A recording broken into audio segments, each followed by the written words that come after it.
Is there anything out there that you believe so strongly you stand your ground, knowing that depending on the state or the amount you're caught with determines the severity of your case? Is there something so egregious that needs fixing, not for you, but the world in general? That's been cannabis reform for me since I was 16. The cases I've caught are low enough to be considered a social equity applicant, which is another issue in itself. My point being, I won ownership of a cannabis license because my life was altered for my beliefs.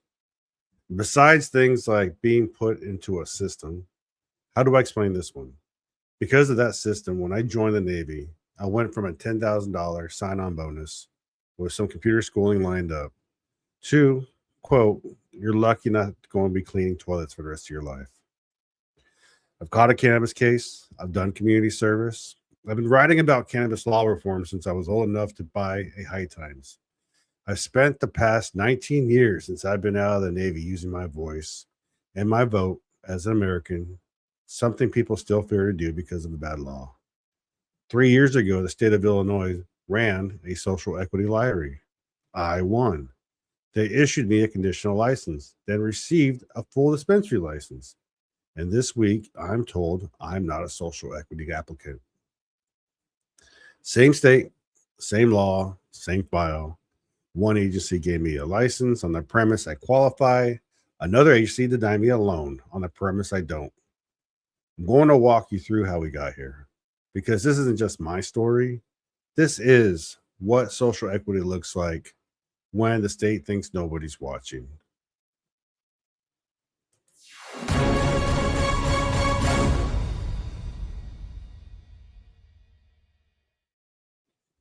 All right. Let me rewind a little because I want you to know who you're listening to. At 16, before the Navy, before anything, I was mailing donations to Normal out of money that should have been for clothes or other needs. I sent money to Kiko Bunk's governor campaign in Hawaii because she was pro legalization and I read about her in High Times. I wasn't running for anything, I wasn't connected or anything. I was a kid who could already tell the law was a lie. Then the Navy happened. I did 10 years of service, doing something I didn't originally sign up for, with the lesson that a paper trail over a plant could redirect a working class American's life. So when I got out, I did the only thing I knew what to do about it. I wrote about the bad law. When I had hair on top of my head, and that was a minute ago, I wanted to be a writer. Just didn't know what kind. Journalism, poetry, horror, I tried everything. What I figured out there after a while was that the thing I actually wanted to write about was the thing the country wasn't talking straight about. Every time there was a raid, an arrest, a law changing, I wrote bylines at the Northwest Leaf, at High Times at Freedom Grow, not because I was building a resume, but because I wanted my words to land with the average American, someone like me, someone just trying to live a simple life, a fair life, in a country that keeps telling him the plant was the problem. Here's the thing. You might be listening to all this and picturing the kind of person who walks into a social equity lottery and walks away with a dispensary license. Or his cannabis lawyer friend. You know, we're not trust fund kids with a weed hobby. An MSO executive setting up another storefront in another state. Let me correct the picture. Let me show you who actually won this license. And let me do it from where I was.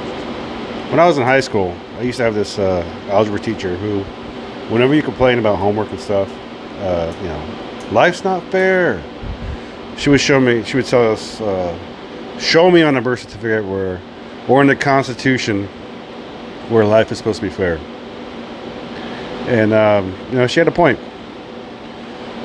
And so, with that being said, 3 years ago, the state of Illinois issued me and my friend a social equity cannabis license. It took a year before we even got the conditional license.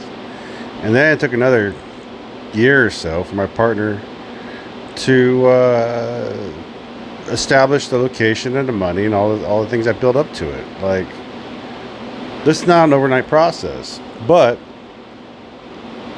all these states are offering, uh, were supposedly a hand up. And